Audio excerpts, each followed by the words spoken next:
Rasulullah bersabda, orang yang beriman dengan iman yang sempurna tidak akan mati, tetapi mereka hanya berpindah saja dari negeri fana ke negeri kekal, yaitu akhirat. Agar kalbu kita bangun, apa yang kita kejar di dunia ini semuanya sia-sia. Tentang bagaimana manusia harus menerima takdir. Tabtahuli biha nurul jannati wa nurun naimi wa nurun nadiri ila wajhikal karim wa ala ahli wa ashabi ajma'in, amma ba'd. Yang kami hormati, kami muliakan para ustaz, para kiai serta para sesepuh Masjid An-Nur yang diberkahi dirahmati. Mudah-mudahan kita semua jamaah sholat subuh melanjutkan pembahasan kita yang lalu. Kita sekarang memasuki pasal ke-8 fi bayani syara'it zikr, menjelaskan tentang syarat-syarat zikir.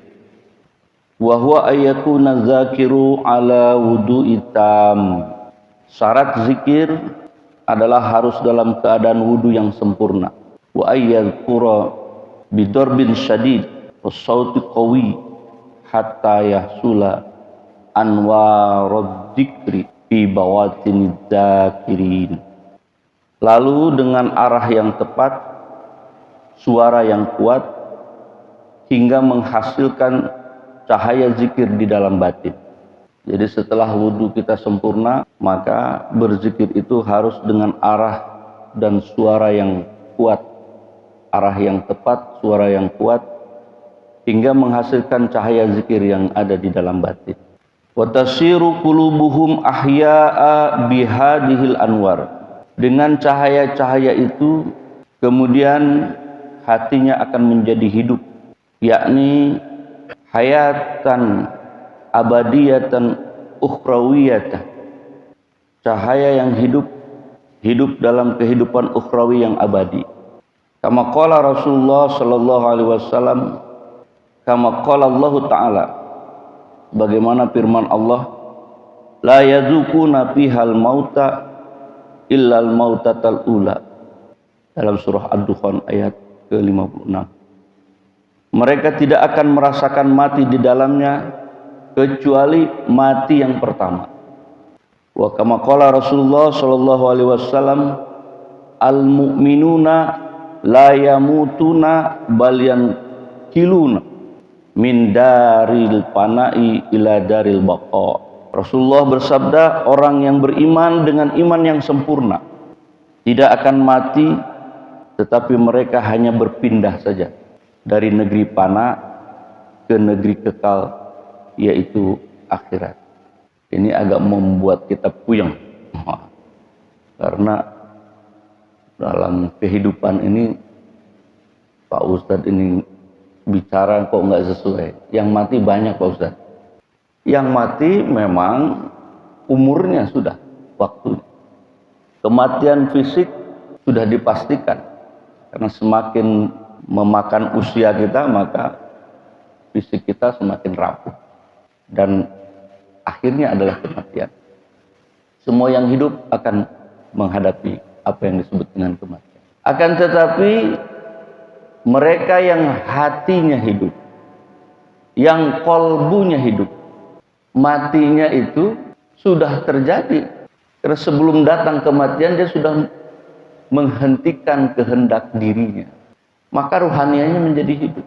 Sehingga ketika keinginan kehendaknya sudah dimatikan sama dia, maka tinggal lagi dia berpindah alam saja. Maka beragama ini pada akhirnya tidak boleh hanya sekedar menggunakan akal pikiran. Beragama tidak boleh hanya, bukan nggak boleh pakai akal, karena ad-din al-aqlu, agama itu akal pikiran. Nggak bisa wajib bagi orang yang akal pikirannya sudah nggak ada.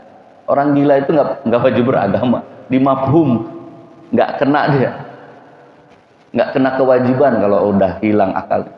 Tapi beragama jangan hanya sekedar menggunakan akal. Agama ini tidak bisa kata saya, nggak bisa. Dia harus bersanad. Apa yang dikatakan baginda Nabi kemudian ditangkap oleh para sahabat. para sahabat, kepada tabi'in terus sampai kepada kita hari ini. Tentu ada makna yang terkandung di dalam itu. Kalau beragama hanya sekedar menggunakan akal pikiran, maka yang terjadi akan menimbulkan kerusakan. Ini kita ambil contoh. Ini tafsir. Kita sebut tafsir ini tafsir Al-Muyassar. Nggak main-main. Yang mengarang Syekh Said Al-Qurni. Yang menulis. Ketika memberi penjelasan kepada surah Al-Ma'idah ayat ke-15. Di akhir ayat dikatakan qad ja'akum minallahi nurun wa kitabum mubin. Telah datang kepada engkau semua minallahi nurun, dari sisi Allah cahaya. Wa kitabum mubin, dan kitab yang menjelaskan. Maka tafsir Al-Muyassar menyatukan antara penjelasan nur minallah, cahaya dari Allah, wa kitabum mubin, dan kitab yang menjelaskan. Apa makna yang dia sebut? Wa huwal Qur'anul Karim. Itu adalah Al-Qur'anul Karim. Padahal ada dua, satu cahaya dari Allah, yang satu lagi kitab yang menjelaskan. Tapi oleh tafsir Al-Muyassar disatukan menjadi hanya satu saja, wa huwal Qur'anul Karim. Ini memang ulama terakhir. Tapi ulama yang tafsir Jalalain, ulama-ulama yang terdahulu, itu memberi penjelasannya berbeda. Ketika qad ja'akum minallahi nurun, telah datang kepada engkau semua dari sisi Allah cahaya, maka langsung diberi penjelasan. Wan nabiyyu sallallahu alaihi wasallam. Jadi yang datang cahaya dari Allah itu siapa? Nabi sallallahu alaihi wasallam. Tak ragu-ragu. Lalu kemudian wa kitabun Quran. Ini dalam tafsir Jalalain. Jadi dibedakan jelas. Cahaya dari sisi Allah siapa? Nabi sallallahu alaihi wasallam. Wa kitabun Quran. Ulama yang terakhir ini dalam tafsir Muyassar, "Ja'akum minallahi nurun minallah wa kitabun mubin wal Qur'an." Disatukan. Padahal ada huruf atofnya wa dan, itu menunjukkan dua hal yang berbeda. Jadi sebenarnya seolah-olah itu biasa aja itu sama, karena kan Quran juga dikatakan sebagai nur juga. Quran ini banyak sebutannya, Al-Furqan Quran, Kitab Quran, Hudan juga Al-Quran, Nur juga Al-Quran, Ar-Ruh juga Al-Quran. Maka dianggap seperti itu. Padahal dalam ayat ini berbeda. Nah lalu kemudian setelah periode tafsir Jalalain, kemudian dijelaskan oleh Sawi, oleh ulama berikutnya. Penjelasan tentang huwan nabi itu adalah aywasumiya nurul annahu yanwil basair wa yahdiha lirrasyad. Itu dikatakan